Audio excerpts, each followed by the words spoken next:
toque de queda de las tardes. La libre expresión del pueblo. Entrevistas, deportes, acontecimientos nacionales e internacionales. Noticias, migración, análisis, arte y espectáculos. En Línea Radio. Bueno, muy buenas tardes, sean todos bienvenidos a este que es el epicentro de todas las tardes, su programa en línea. Yo más que agradecida de mi Dios Todopoderoso, mi amigo, mi roca, que me acompaña aquí en esta, la hermosísima Quisqueya, República Dominicana. Hoy, como siempre, les prometemos un contenido sumamente interesante, especialmente a la altura de todos ustedes. Vamos a saludar a nuestro compañero y colega, don Tony de León. Don Tony, buenas tardes. Buenas tardes, Joanny. Buenas tardes, Odalis. Buenas tardes, Junior. Y buenas tardes, República Dominicana. Como siempre aquí, hoy en su programa en línea, con un plato súper fuerte, porque tenemos un invitado de lujo, el cual, mire, yo fuera usted, tacita de café, un té o algo ahí, me pusiera cómodo, porque lo que viene es interesante. Junior. Saludos República Dominicana y saludos a todos los que nos sintonizan a través de Ruta 66 y como dijo don Tony hoy, plato fuerte aquí porque tenemos un súper invitado y los invitamos a que se mantengan en sintonía con nosotros. Odalis. Buenas tardes país, buenas tardes a los dominicanos de buena voluntad, los que nos ven desde nuestro suelo y desde playas ajenas, que están con el corazón en este terruño. Hoy, en línea, un plato fuerte. Así es, y como tenemos que trabajar, vamos con nuestro invitado del día de hoy. En línea, invitado especial.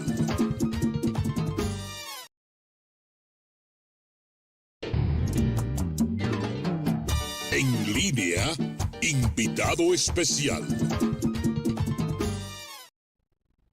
Bueno, y como lo prometido es deuda, tenemos aquí ya nuestro invitado especial, general José Miguel Soto Jiménez, quien es miembro de la Dirección Central de la Fuerza del Pueblo y también de el partido Quinta República. Bienvenido a En Línea. El movimiento. Movimiento. Ahora, yo quería decirte, para reciprocar estas atenciones que tú han tenido conmigo, decirle que me siento muy complacido de estar aquí, sumamente complacido. Eso parecería un cliché, pero no lo es, un cliché de la formalidad.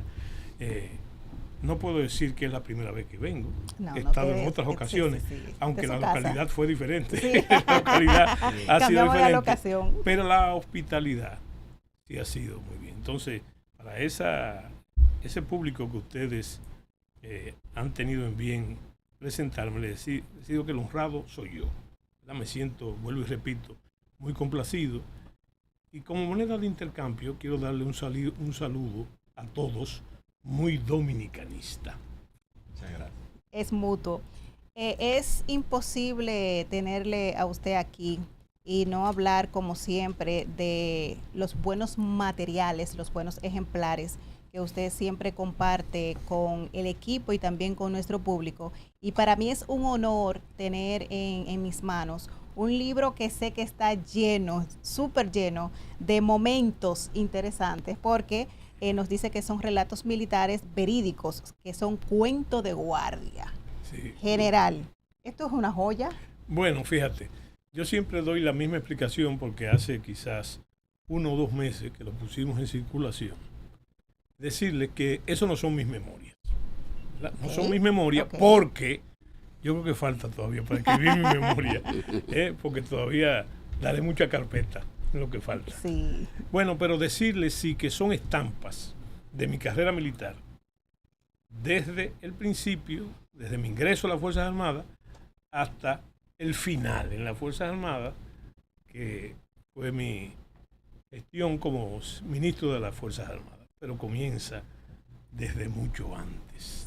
Y entonces ese material, como tú le llamaste, está plagado, muy plagado de experiencias y sobre todo la moneda de intercambio es la verdad.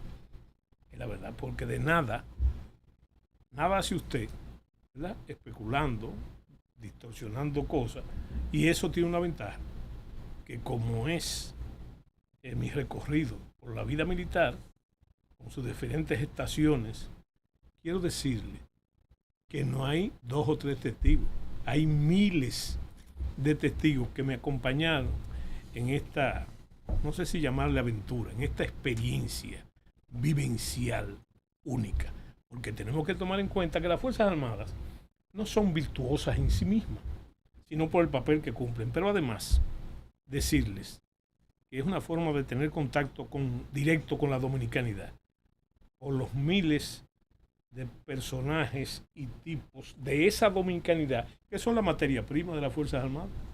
Así es. General, nosotros quisiéramos aprovechar en el tiempo que vamos a tener con usted diversos temas. Claro. Y uno de ellos, por esa vasta experiencia que usted tiene en lo que ha sido las Fuerzas Armadas, sí, el paso, digamos, por una república que usted conoce, nuestra República Dominicana. Nosotros quisiéramos saber su parecer en 2 vertientes. Número 1, la reunión reunión cumbre con el presidente Luis Abinader y los expresidentes. Y número 2, ¿qué representa esa reunión? Partiendo de que se está tratando un tema tan neurálgico y tan fuerte para la República Dominicana como la emigración haitiana. Sí. Bueno, yo te lo podría responder por los apremios del tiempo de una forma muy taxativa. Pero esa no es mi forma. Yo creo en una vieja sentencia latina que habla de que hay que conocer el origen de las cosas. Felix potuit rerum connocerum causa. Pero no simplemente para conocerla, sino porque se supone que si usted la conoce mejor, si usted la conoce o mientras más la conoce, más facilidad tiene usted de comprenderla y de entender. Bueno, entonces yo quisiera comenzar por donde se comienza. Y sin compromisos de edad, debo decirle que hace quizás unos 30 años, cuando yo comencé a incursionar en el tema, hay pocas variaciones en cuanto a mi criterio, porque lo que yo decía antes, hace 30 años, inclusive cuando no podía decirlo, porque los militares, según la Constitución, no pueden deliberar.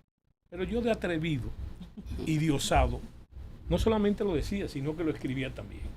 Y le cito esto, porque por ahí comienza, para poder entender el asunto de la cumbre.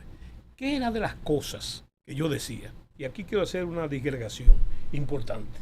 Resulta que antes, y eso es una de las cosas que acondiciona y que mueven a esta cumbre, antes las posturas valederas, dominicanistas, nacionalistas, como usted lo quiera ver, de ese tema, estaba articulado por una especie de élite en la que me incluyo yo, de especialistas sobre el tema, despreocupados por el tema, muy intelectualizados siempre, ¿verdad? Pero ahora hay un fenómeno que yo quiero que ustedes y el público pueda empaparse de él, que esa situación cambió y eso acondiciona todo, porque ya ese sentimiento dominicanista ya no está en las élites ni en los intelectuales, ¿no? Eso está, señores, en toda la población, y entonces es un tema cotidiano que la gente lo discute, lo habla, hasta en las pulperías, ¿verdad? Y en la cotidianidad, pero en una base social, ¿verdad? Que ocupa casi, yo diría, osado, tú sabes que a los dominicanos les encantan los porcentajes, hablar de más de un 80%, y por esos porcentajes yo quiero decirle una cosa. Transcurrido el tiempo, se pensó hasta hace unos años que el temperamento dominicano estaba dividido en 2 frente a ese tema, ¿verdad? Casi 50-50, y eso no es verdad. Ni ha sido nunca así. Cuando yo hablo del conocimiento de la base, vamos a llamarle así, que es la situación de ahora, y eso es muy bueno, porque hace más consciente a la gente, no importa su criterio, de la razón, ¿verdad? Del dominicanismo y de la seguridad y defensa nacional. Entonces, yo quiero que ustedes reparen en ese elemento, si no está manejado ya por élites de pensamiento, y quizá la élite no es la palabra más adecuada, bueno, eso hace más difícil manipularlo, ¿verdad? Manipularlo. Porque solamente hay que salir a la calle, poner a hablar con un transeúnte, hablar del tema para que usted vea de lo que se trata, de lo que yo estoy hablando. Entonces, yo quería decirle que una de las cosas que yo decía entonces, es lo que justifica la cumbre. Lo que le voy a decir ahora. Yo, por ejemplo, me quejaba, no solamente en los programas, sino que está escrito. Y lo que escrito está, es una sentencia bíblica. Yo quería decirle que yo me quejaba de que el Estado dominicano había sido incapaz de articular una política de Estado, no solamente frente a Haití, sino al tema fronterizo, al tema migratorio, ¿verdad? Porque el Estado se expresa precisamente, no es en base a locuciones, sino en políticas de Estado, que tiene que estar basado en los consabidos análisis estratégicos, ¿verdad? Pero el Estado se expresa con política, y así hay una política de educación, hay una política de salud, hay una política migratoria, hay una política fronteriza, hay una política en las relaciones internacionales. Así que se expresan los estados. Entonces yo me quejaba de que el Estado dominicano en su conjunto, sin mencionar personajes, adolecía o había sido incapaz, en la palabra, de articular política de Estado. Y no quiero hacer mención, porque no es conveniente, si ustedes lo creen, si no también lo digo. Dígalo. De una cosa interesante, ¿cuándo tuvimos esa política de Estado? Porque no es que nunca la hemos tenido. Yo estoy hablando de la contemporaneidad, ¿verdad? Yo creo que el último que tuvo una política de Estado y no tan intuitiva fue la dictadura de Trujillo. Había una política de Estado al respecto. ¿Que era buena? ¿Que era malo? Bueno, había una política. Se puede hablar de otros gobernantes que tuvieran política de Estado, pero yo lo que quiero decir que en todo este periodo, no importa quién sea, el Estado en ese sentido, con esos tres temas, fronterizo, migratorio y política haitiana, entonces se ha manejado siempre de forma intuitiva, ¿verdad? Como la imagen de aquellos electricistas que punchaban a ver dónde chipeaba, ¿verdad? A veces salía bien, a veces salía mal. Bueno, yo creo que este es un intento valedero de buscar, digo, si esa es la intención real, y de eso se ha hablado, una política de Estado frente al tema que yo considero la principal amenaza a la República Dominicana, que es el tema migratorio, ¿verdad? No es ya el tema haitiano, ni el tema de las bandas, esos son acondicionantes o variables. No. Estamos hablando de la migración. Ahora, ese tema no es que va a pasar, que va a pasar en el futuro, que es otro de los elementos, es que está pasando ya. También la cumbre podría, esto es una deducción lógica, basada en lo que se ha dicho, ¿verdad? En lo que han dicho los actores. Podría ser también, y eso denuncia, lo que hemos dicho mucho también, cierta, la palabra no sería ineptitud, sino ineficiencia del Estado, de esta administración en ese sentido. ¿Me explico? ¿Por qué? ¿Y por qué si usted da pie con bola, si está haciendo lo que tiene que hacer, que se ha dicho tanto, entonces ¿por qué hay que hacer una cumbre de Estado? Una cumbre de presidentes. General, ¿entiende usted que esta cumbre también pudo realizarse para llamar la atención a organismos internacionales? Bueno, eso es parte de. Pero yo te quiero decir algo. En cuanto a la cumbre, lo que hay que llevarse no de las especulaciones ni de las deducciones, sino lo que se ha dicho. Y yo me llevo mucho de lo que se ha dicho. Lo veo, yo sigo ese tema diario con las cosas que pasan y le pongo mucha atención a lo que dice el presidente y a lo que dicen todos los demás políticos, ¿verdad? Entonces hay que tomar muy en cuenta que todo se ha dicho. O sea, estoy hablando en cuanto a la motivación. Yo creo que se ha dicho más lo que se necesitan buenos intérpretes y gente que comprenda el problema, pero todo se ha dicho. Lo primero, ¿cómo nace la cumbre? Señores, no lo saquen de contexto. La cumbre nace ante una serie de una crisis donde esa manifestación masiva, ¿verdad?, se ha quejado. Ahí está el asunto de Friusa. Una expresión. Es una expresión. Entonces, ocurre eso. Usted no puede desligar eso de la cumbre. No lo puede desligar. Y de las otras manifestaciones, de la marcha al Palacio, de la marcha del 28 de abril. Usted tiene que meter, eso se ha convertido realmente, no en una política de Estado, sino en un asunto de Estado. Lo que viene a satisfacer también otras cosas que yo había dicho antes. Yo dije, y en eso me equivoqué, que en estas elecciones, en las pasadas y en las antepasadas, el tema haitiano iba a ser un tema determinante.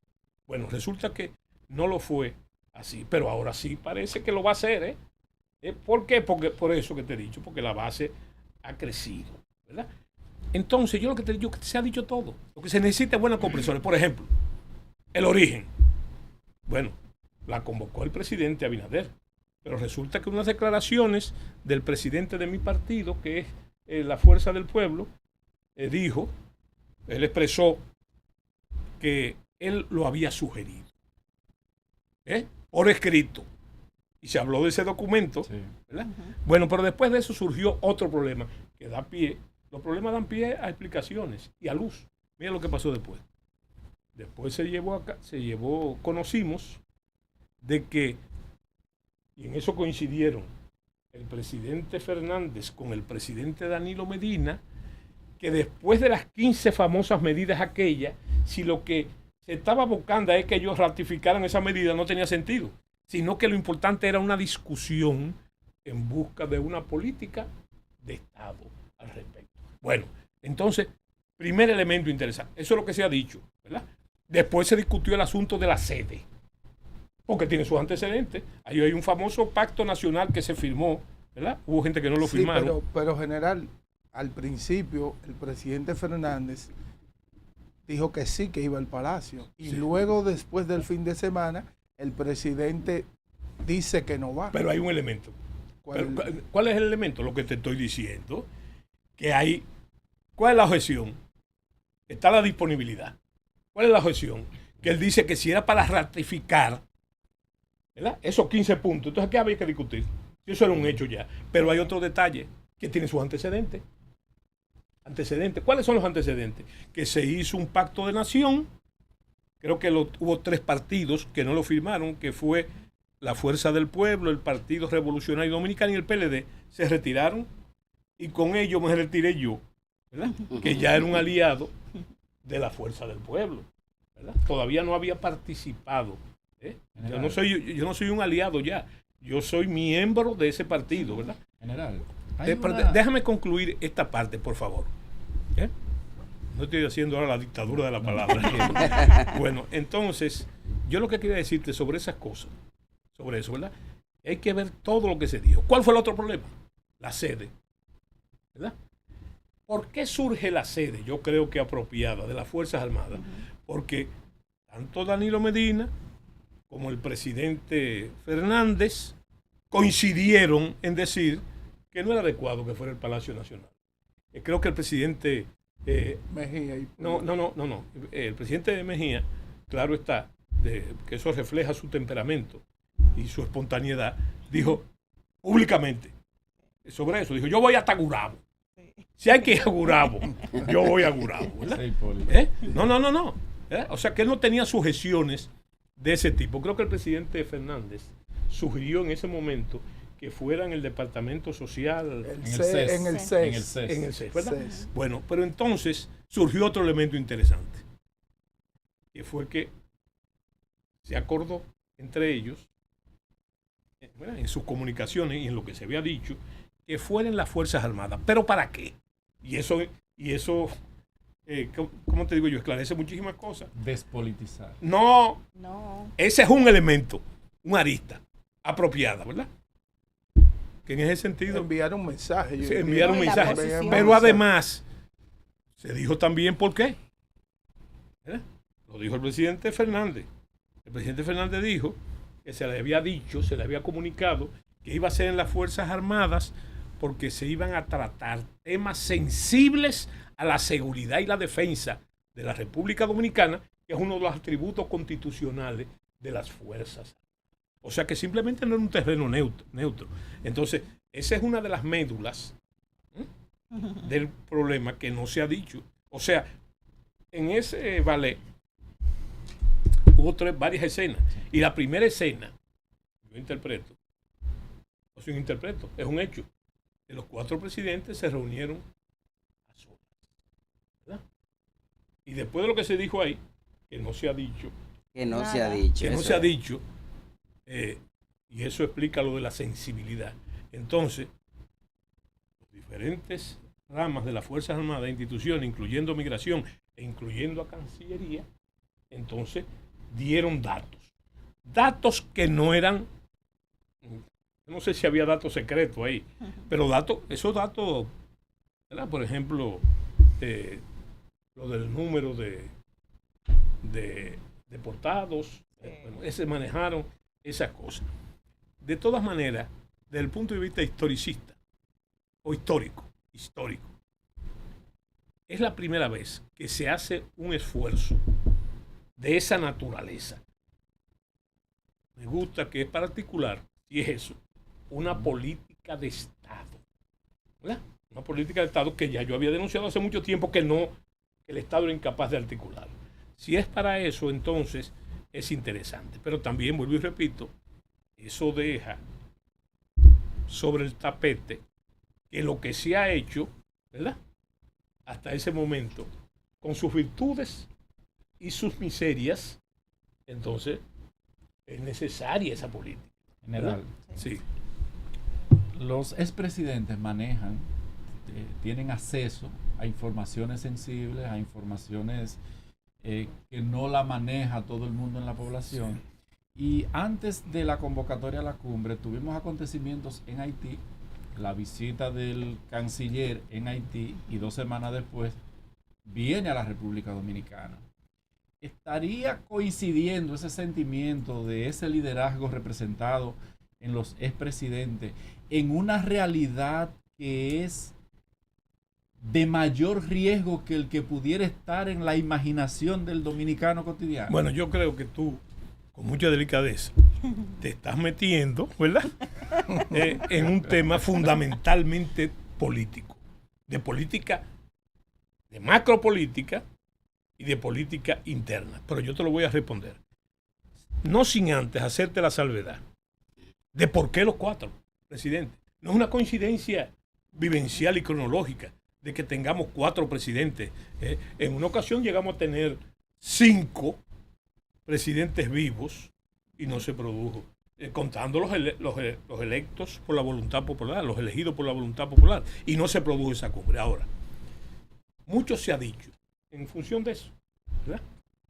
Los muchachos del bochinche han dicho, que hay que ponerle atención también, han dicho que, bueno, ahí no hay nada que buscar porque ellos son parte del problema. Eso se ha dicho. Si no me lo inventé yo, ¿verdad?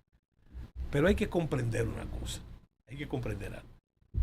Yo creo que ciertamente, desde la época de Trujillo hacia acá, en ese tema, ha habido, vamos a llamarle una complicidad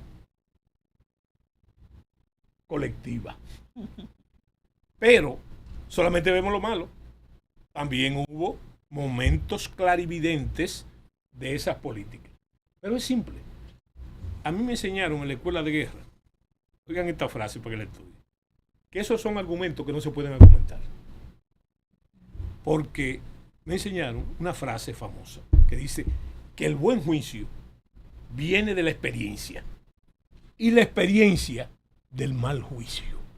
O sea que los errores que ellos cometieron, ¿verdad?, en estos casos vamos a poner los 4, que la culpabilidad colectiva viene de más para atrás.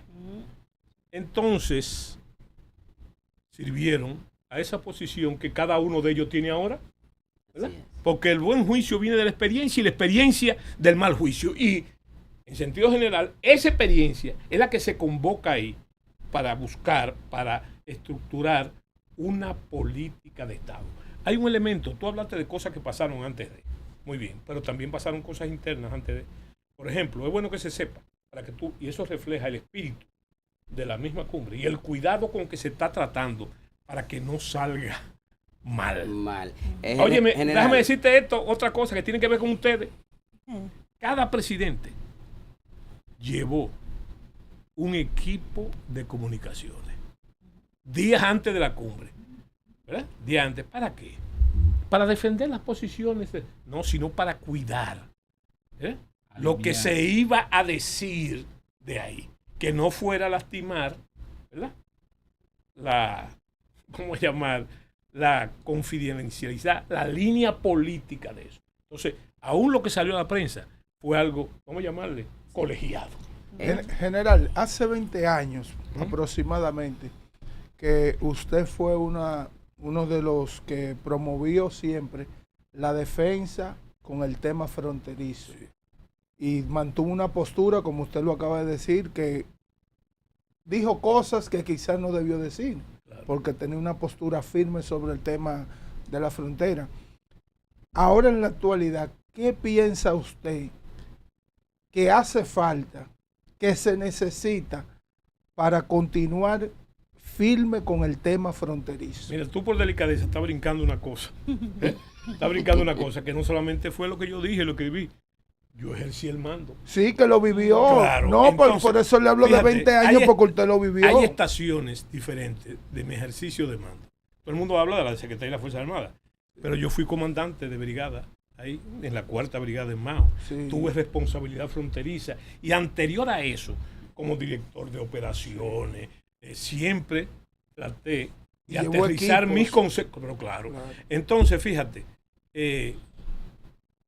aún las cosas que yo no hice, porque por ejemplo, la gente dice, sí, pero ¿y por qué él habla tanto de eso? Porque él estuvo ahí y no resolvió nada, sí, ¿verdad? Como si se borraran una serie de cosas que yo tampoco estoy interesado en recalcar, y están ahí. Pero lo importante de eso es eso que tú llamas. Fíjate, las Fuerzas Armadas, yo creo, ya no tanto, pero sigue siendo así todavía. Es la única institución donde se cumple eso que se cacarea tanto de la continuidad del Estado.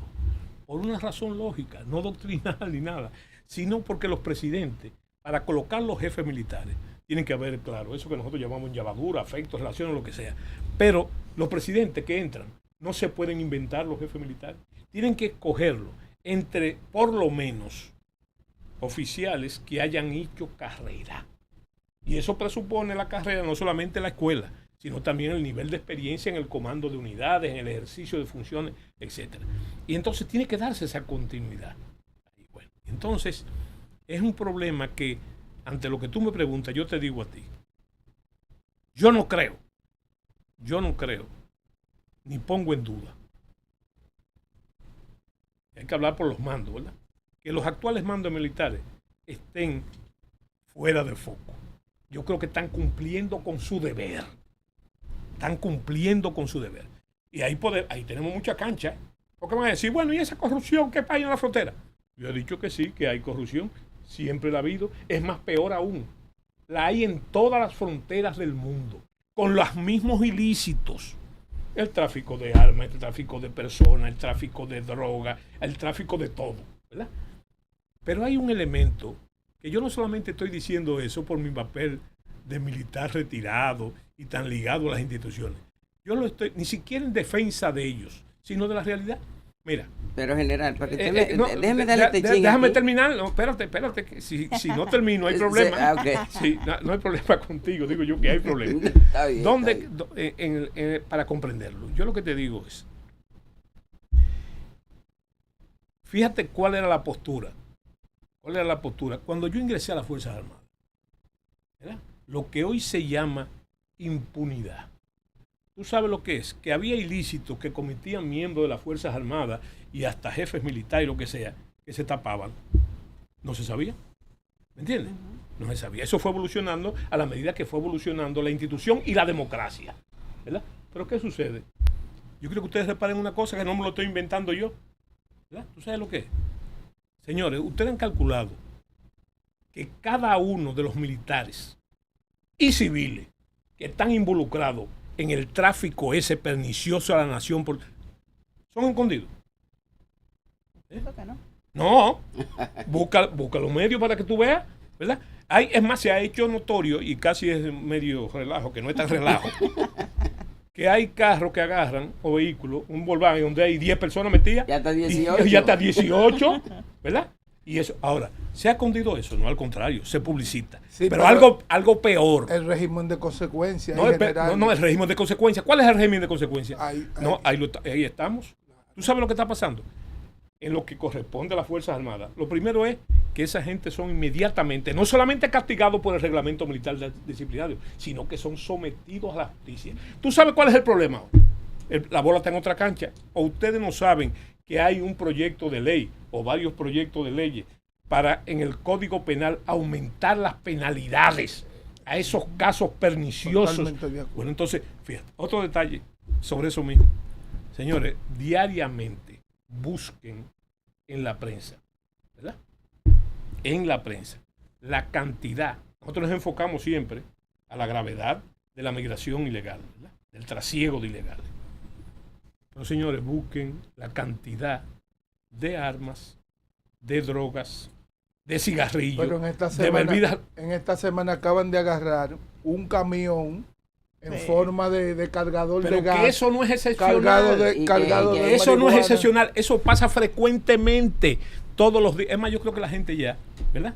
No le pone asunto a ese tipo de cosas. Ya no le sorprende. Ya no le sorprende. Pero señores. Pero a Uchilora sí, que es la pregunta que quiero hacerle al general hace rato. Sí. Y como usted es usted es miembro de la dirección de la Fuerza del Pueblo, Sí. y yo le voy a hablar un chin de política Pero antes de que claro, se no. vaya, porque Pero, falta ya hemos estado hablando de otra cosa que no sea, política. Entonces, ¿qué pasa? ¿Qué pasa, general? Por ejemplo, Uchilora decía hoy que el PRM se ha convertido en el campeón del narcotráfico. Sí. Y esto así por el microtráfico, pero la magnitud del tráfico que hay ahora, precisamente hoy, cogieron más de 334 toneladas de droga en el puente multicaudal Caucedo. Sí. En Auyama, plásticas. Sí. Entonces, yo pregunto, general, ¿es que hay demasiada droga o es que no hay quien la combata? No, espérate un momentico. Lo que tú estás diciendo, no te lo tengo que responder yo. ¿Tú sabes quién es que tiene que responder? La cotidianidad. Mira, una cosa más cercana, no menos grave, porque el caso del narcotráfico es realmente pernicioso. No porque le convenga a los Estados Unidos el combatir, sino porque daña la democracia dominicana, que es por lo que todos nosotros estamos aquí y el pueblo tiene sus héroes permanentes. Tú sabes, te voy a decir una cosa, que es que aquí yo creo que el cúmulo de problemas es tan grande, que no hay capacidad de enfrentarlo ni de responderlo. Mira un detalle que yo le voy a decir a ustedes, de actualidad, de ese tema de Haití. Mira, yo tengo una relación, no porque tengo información clasificada, es en la prensa. Yo me llevo de la prensa, lo que dice la prensa. Mira, desde el principio del gobierno, aquí se han estado capturando alijos de armas, ahí mismo donde tú dices, y en zonas como el ensanche Osama, la San Vicente de Paúl, después en la frontera, ¿verdad? Una cantidad de armamento increíble. Entonces, se agarra el material, ¿verdad? Pero nadie le pone importancia a la secuencia. Primero se especulaba.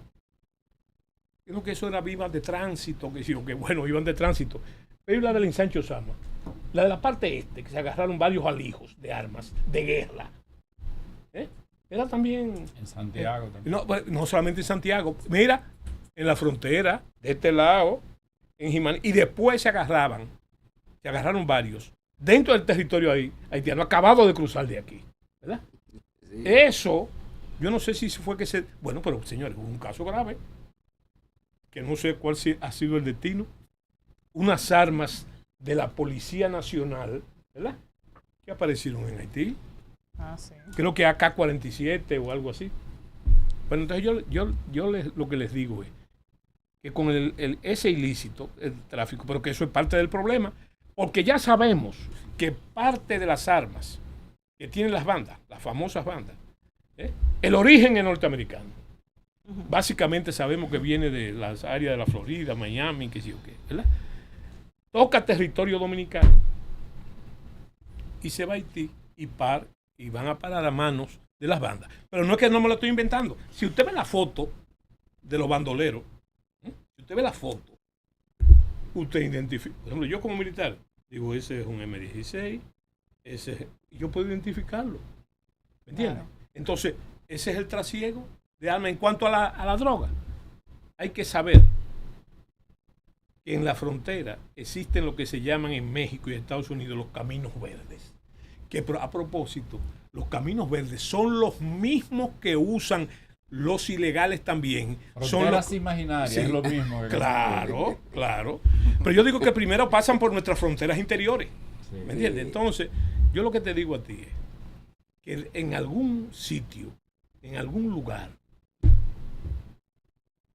hay una convivencia entre lo que está pasando en Haití con las drogas. Pero no es nuevo. No es nuevo. Señores, el general McCaffrey, el zar de la droga, dijo que desde Haití pasaban por la República Dominicana el 35% de la cocaína que llegaba a los Estados Unidos. ¿Verdad? Se sabe también, para cimentar lo que le estoy diciendo, que en algún momento dado a las autoridades de inteligencia le llamó mucho la atención la cantidad de colombianos que había en Haití, pero no de ahora con los mercenarios, la cantidad que, entonces tú no podías decir, ¿qué hacen esos colombianos aquí? Sembrando yuca. Sembrando yuca, no, estaban en lo de ellos, en su negocio, ¿verdad? En ese negocio sumamente bueno. Ahora, lo que tú preguntas, espérate, que lo tuyo tiene cocorícamo, porque tú dices, bueno, pero esa coincidencia que hay con el gobierno del PRM, gente relacionada, funcionarios, lo que sea, ¿verdad? Bueno, yo lo que te digo que simplemente lo que hay que es reparar en las colindancias, porque aún la denuncia de eso,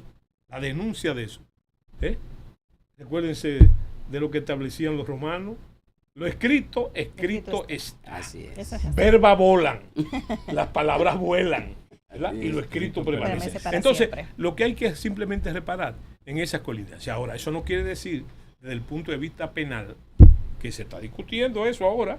Es otro problema, el retraso de la tipología del delito penal en el Código Penal, que también es un atractivo para continuar, porque no hay régimen de consecuencia. Exactamente. Ahí el problema es más complejo. Concomitante al momento. Ahí el problema es más complejo, y tú tienes razón. El problema es la venalidad. La venalidad. Es así. Porque hay casos, bueno, que se van diluyendo y de un momento a otro aparecen esos inculpados, aparecen libres. Eso es así. ¿Verdad? General. Cuando pasa el bochinche, cuando pasa el ruido. Sí. General, Eh, antes yo no puedo dejarlo ir porque el público me va a castigar. De política, general. Trata de que no te castigue el público y tú no me castigues a mí. Vamos a ver. Está definido el tema en la Fuerza del Pueblo presidencial. ¿Quién será el candidato? No, pero señor. De la Fuerza del Pueblo. No me haga esa pregunta. General. Por favor. Óyeme, la Fuerza del Pueblo, ¿verdad? Tiene un líder histórico, ¿verdad? Que ha sido 3 veces presidente de la República. Y volvemos a la experiencia, ¿verdad? Hay que invitar al general de nuevo. Entonces yo le digo a ustedes simplemente que yo no creo que eso ni siquiera es un tema de discusión, ¿verdad? No es un tema de discusión, naturalmente. Lo que pasa, general, que usted sabe que se habla en los Sí, pasillos. pero no te lleves lo que se habla de los pasillos. Sí. No, Oye una cosa, no te lleves de eso, ¿verdad? Que yo creo que ahora mismo, ¿en qué está la Fuerza del Pueblo? ¿Verdad? ¿En qué está? La Fuerza del Pueblo está en su Congreso elector, ¿verdad? Y en su Congreso elector, que se llama Manolo Tavares Justo, por cierto, ¿verdad? Se están eligiendo las autoridades del partido, ¿verdad? Donde el presidente ha dicho que él mismo tiene que ser sometido a escrutinio. Entonces, Fíjate, si hay las cosas que han surgido por las luchas de ciertas posiciones, yo que estoy ahí, ¿verdad? Te digo que no hay tal lucha. ¿Tú sabes cuál es la preocupación? Realmente, y yo creo que es una intención del presidente, de que ese proceso de elección se haga democráticamente, atendiendo lo que se llama la lucha interna. General, Entonces se fomenta eso, ¿verdad? Y ahí viene otra pregunta. Para la próxima invitación nos va a hacer esa pregunta, general, porque tenemos otros invitados, Claro. y entonces yo sé que el tiempo es corto, a usted no se le puede dar de que No, una, al de que general hay que darle yo una quiero hora. ser- una hora sí, yo completa. quiero Quedaron muchas cerrar preguntas. diciéndolo a ustedes, porque no solamente ustedes tienen otros invitados, yo también estoy loco por irme ya. No, para usted hay que traerlo, Sí, sí. menudo. Yo lo que te digo a ti es que hay mucha gente que sacándole la quinta pata al gato, me preguntan a mí, pero ven acá, ¿cómo tú estás ahí? ¿Verdad? Tú eres que estás nacionalista, ¿verdad? Si el presidente Fernández tiene, entonces yo le quiero responder finalmente para ir. A ver. Que yo, por mi historial, no estaría ahí, ni por asomo, si yo no estuviera convencido que el presidente Fernández es un dominicanista, carta cabal, y además que ha dado muestra de ser un defensor de la soberanía nacional y del Estado y de nuestro Estado de Derecho. Si no, yo no estuviera ahí. ¿Para qué? General, agradecerle como siempre, usted pues con muchas informaciones interesantes para nuestro público, y me encanta de usted que es muy frontal, dice las cosas como son, claras. Sí, bueno, despedirnos primero de ustedes y después del público, y decir una frase que suele decir o solía decir el presidente Mejía, que él decía sobre esto mismo y la continuidad. Dice él, si me tocan, bailo. Y yo digo, si me invitan, vengo. Ay, la invitación abierta, Está gracias. abierta, está Vamos a abierta. una pausa.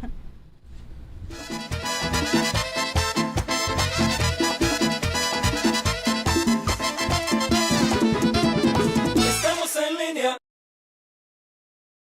En Copnama, la unidad nos hace fuertes.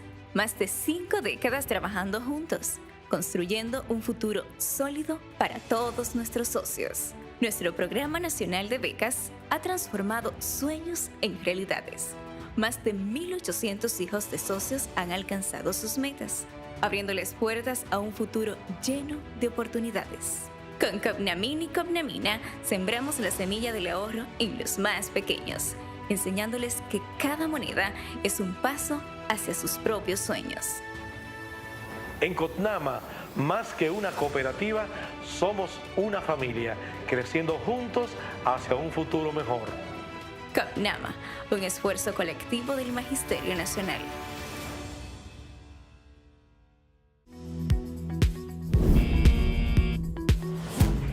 ¡Hey! ¿Qué tú estás haciendo? Toma, con la previsión no se juega. Gracias, hermano. Desde el Instituto Dominicano de Prevención y Protección de Riesgos Laborales, IDOPRIL, velamos diariamente por tu prevención. IDOPRIL, el seguro de riesgos laborales de todos. El modelo de éxito de la CAS con el saneamiento de cañadas ha impactado significativamente a miles de familias, mejorando la calidad de sus hogares y entorno. Estas obras han beneficiado de forma directa a más de 2 millones de habitantes. Kilómetros de desechos y aguas residuales a cielo abierto ahora son verdaderos espacios de vida. Corporación del Acueducto y Alcantarillado de Santo Domingo, CAS. Ya tú estoy en línea, ya tú estás en línea, el pueblo está en línea, ya tú estás en línea, el pueblo está en línea.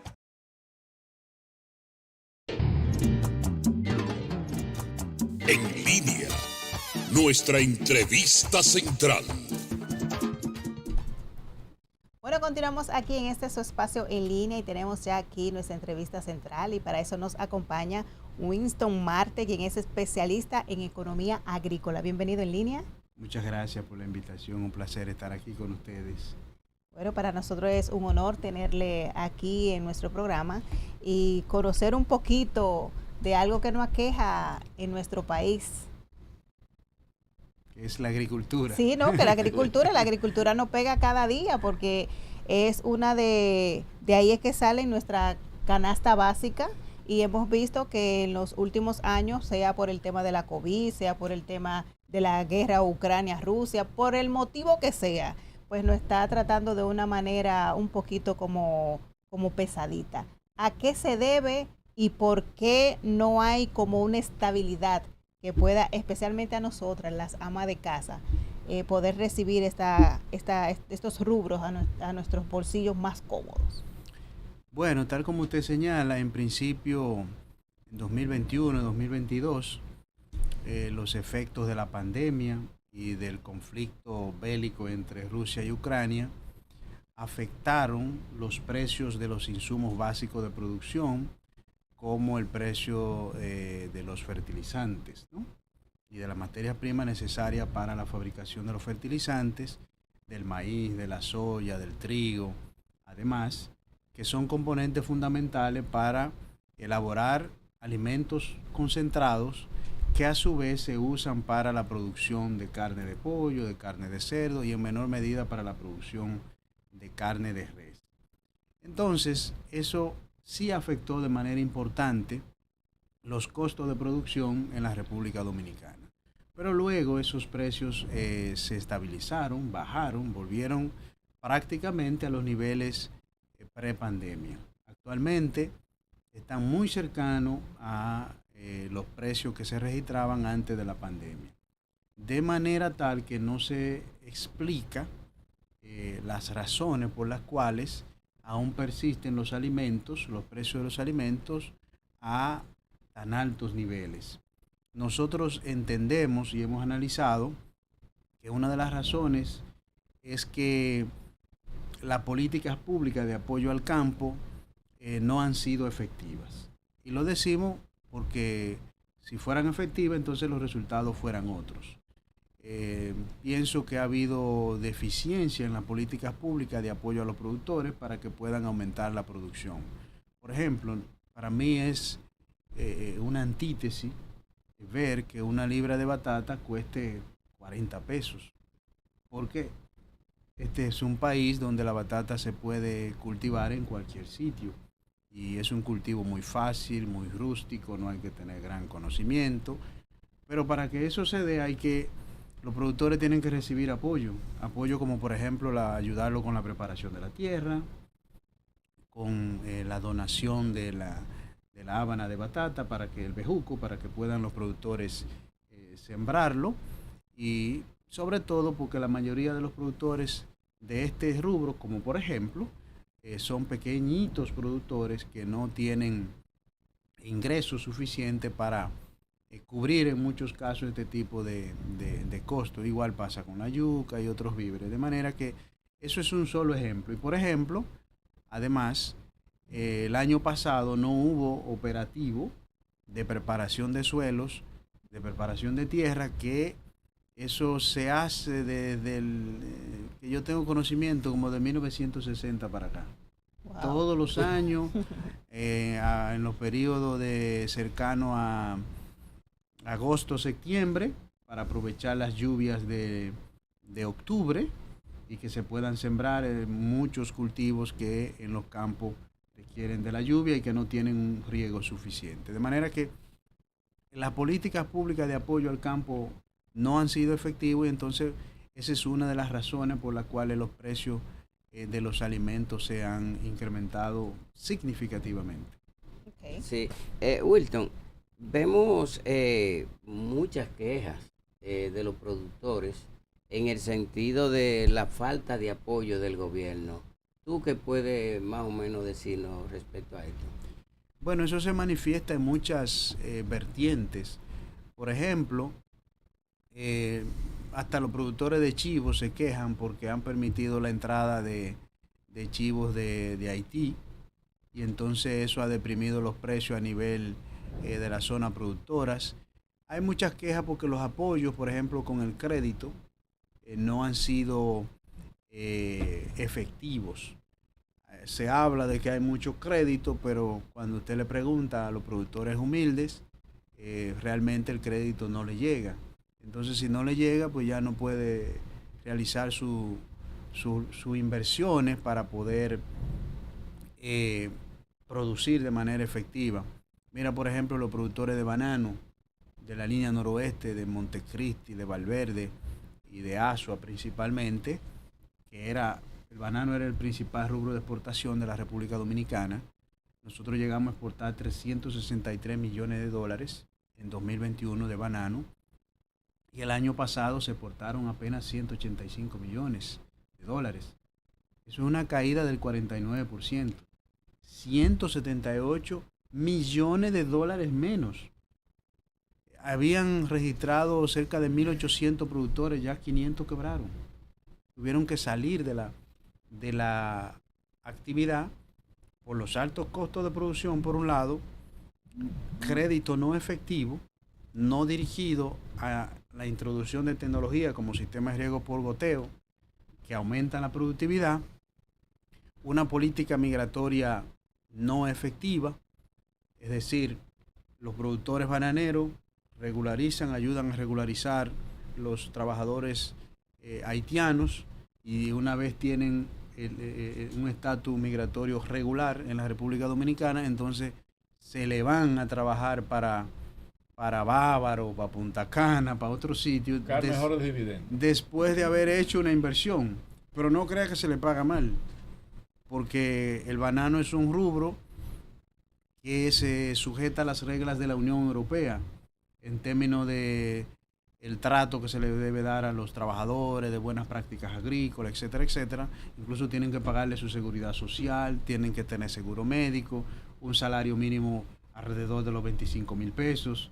O sea, no es que le pagan mal, sino, pero cuando se le van, eso representa un pasivo laboral muy fuerte para los productores que afecta a sus finanzas. Una pregunta, Winston. Para finalizar. En el año 2024, el sector agropecuario hablaba de un crecimiento de un 4,9% en el Producto Interno Bruto. Y en el primer trimestre del año 2025 hablaba de un 5,2% de crecimiento y aporte al Producto Interno Bruto. Háblanos sobre eso. Mire, eso es un crecimiento empujado básicamente por la producción de pollos. La producción de pollo es uno de los rubros que tiene mayor participación en el PIB agropecuario, en el Producto Interno Bruto agropecuario, y entonces la producción de pollo efectivamente ha crecido. Aún así, los precios no han sido afectados de manera significativa para que los consumidores los reciban a buenos precios. La producción de huevo ha aumentado, que tiene otro componente importante, otro peso importante. Sin embargo, los precios a los consumidores no han bajado, porque no hay una política efectiva. Luego, si usted ve el arroz, el año pasado se importó la cifra histórica más alta de todos los tiempos, que es el principal rubro y el que mayor aporte hace a la economía agraria del país. Se importaron 214,000 toneladas de arroz, cuando antes en el pasado se importaban 20,000, 22,000, o sea, más de 10 veces.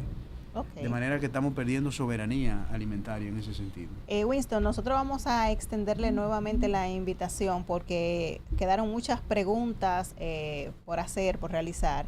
Y verdaderamente yo creo que el sector agropecuario es muy importante, muy interesante, mucho más aquí en la República Dominicana. Agradecerle por compartir con nosotros todas estas informaciones interesantes. Muchas gracias, siempre a la orden. Bueno, nosotros llegamos ya a la parte final, el tiempo no ha traicionado, pero mañana aquí, 5 de la tarde en que es su espacio en línea. Bye bye. Desde este momento sentirás el epicentro más completo del toque de queda de las tardes. La libre expresión del pueblo. Entrevistas, deportes, acontecimientos nacionales